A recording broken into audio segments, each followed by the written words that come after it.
Hôm nay, mời cả nhà theo chân mèo đi xa khỏi những tòa nhà cao tầng, về với cánh đồng lúa xanh ngát, những bức tường đá ong hằn in dấu vết của thời gian. Chào mừng cả nhà đến với làng cổ Đường Lâm, và mình là Mèo Đi Lạc.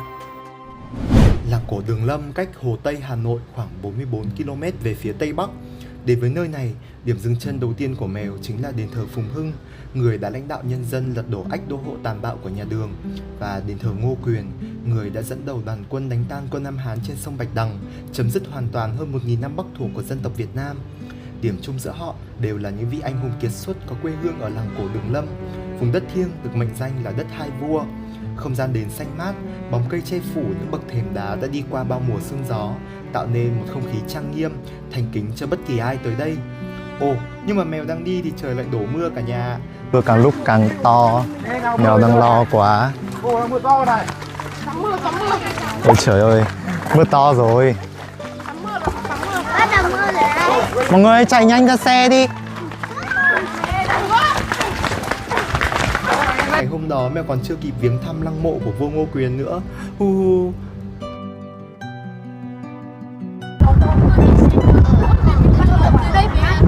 Lại bay mũ nữa chịu thật.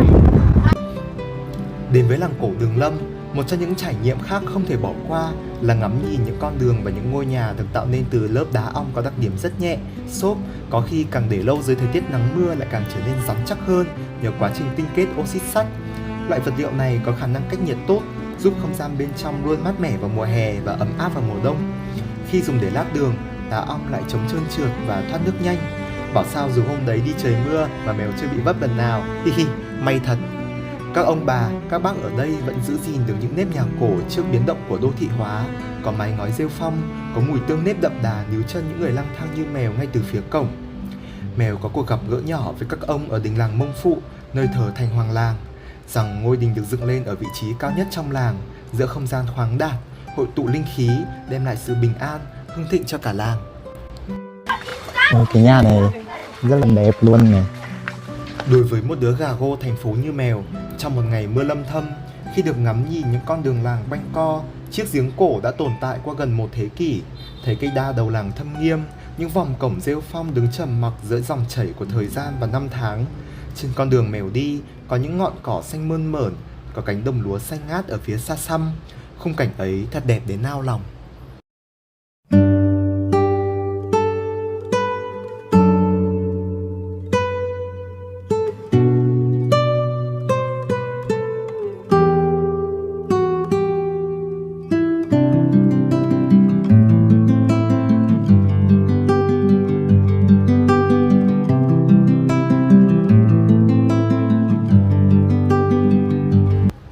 Trưa hôm đó, sau bữa cơm, mèo được trải nghiệm là món chè lam. Hương vị ấy gây thương nhớ bởi sự kết hợp giữa bột nếp dẻo thơm, mật mía sóng sánh và gừng cay. Khi nhai có cảm giác sần sật giống như mứt tết mèo ăn hồi bé. Không phải món chè nước quen thuộc, nhưng nguyên liệu sau khi được đun chảy trên bếp, rồi mới chút bột nếp, rang vào đảo đều tay ngay trên chảo nóng. Này là bánh nha nhá, đường và gừng. Bình thường con ăn chè lam suốt mà con chả biết nó làm từ cái gì. Vâng. Sau đó được đổ ra bàn phủ một lớp bột áo, nhào nặn và cán mỏng thành từng miếng chè lam dẻo thơm. Khi làm chè lam, mèo mới biết là mèo cũng không thạo bếp như mèo nghĩ. Với một đứa toàn dùng máy xay với mua lạc bóc sẵn như mèo, trải nghiệm này quả là một trải nghiệm đầy thú vị. Ok. Này còn nó bắn hết ra. Rồi, cảm ơn hai thầy nhá. Xem anh các bộ siêu phàm anh làm này. Đúng không? Đúng lý thuyết chưa? Sao nó cứ bị bắn hết ra ấy nhở? À, cầm vào đây à? Ok. Anh phải giã ở xuống rồi. Ok. Cứ phải có xuống rồi ra giã rồi. Này, anh mà làm bếp chắc vụng lắm. Ui, mày có tin anh làm được không? Có. Nhìn nha. Bay hết rồi, trời ơi. Trời ơi, mèo tự nhìn lại chính mình mà thấy vụng về thật. Ở gần đình làng, mèo gặp gỡ một bà bán chè lam với những màu sắc khác nhau. Bà mời mèo ăn thử mà mèo thấy cuốn phết, nên mèo chốt lấy một gói mang về luôn. Giá là 35 cành nhé cả nhà. Sau cùng, một trong những điều làm cho chuyến đi này của mèo trở nên đáng nhớ chính là sự gắn bó với các em nhỏ. Tối trước hôm đi, Mèo có thiết kế trò chơi để lên xe có thể tổ chức cho các em. Dù bình thường cũng có viết sai, nhưng cái mức độ sai ngữ pháp của mèo lúc nói thì nó x10 tờ lưa luôn. Thôi thì mình bù lại bằng năng lượng vậy, nên mọi người vẫn rất hưởng ứng. Chúng mình đã có những khoảng thời gian rất vui ở trên xe. Mèo quý các em lắm, và mèo cũng rất hạnh phúc khi các em quý mình. Muôn vì tình tu em lấp lánh trên bầu trời rộng lớn. Em chưa bao giờ quên đi mất rằng mình là ai. Vô tư và kiêu hãnh em biết hiện tại để mình đang sống.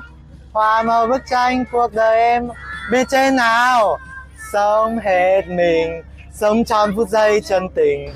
Mèo mong một ngày gần nhất, anh mèo và các em có thể gặp lại nhau, dù chính mèo cũng không biết hôm đó sẽ là hôm nào. Khép lại trọn vẹn một ngày ở làng cổ Đường Lâm, mèo lại gói ghém thêm cho mình những trải nghiệm quý giá. Con xin cảm ơn cô Hà, hai thầy, cô Hiền, cô Huyền và các cô ở trại hè Summer Fun đã cho con có được trải nghiệm một ngày tập sự đi với các em. Và nếu có cơ hội, mèo rất muốn được ở lại một đêm ở làng cổ Đường Lâm, rồi khi sáng sớm đến được ngắm nhìn những giọt sương mai trên từng kẽ lá, đi ra chợ thưởng thức những món ăn ngon của nơi này. Cảm ơn cả nhà đã yêu thương mèo. Chúc cả nhà mọi điều tốt lành nhé.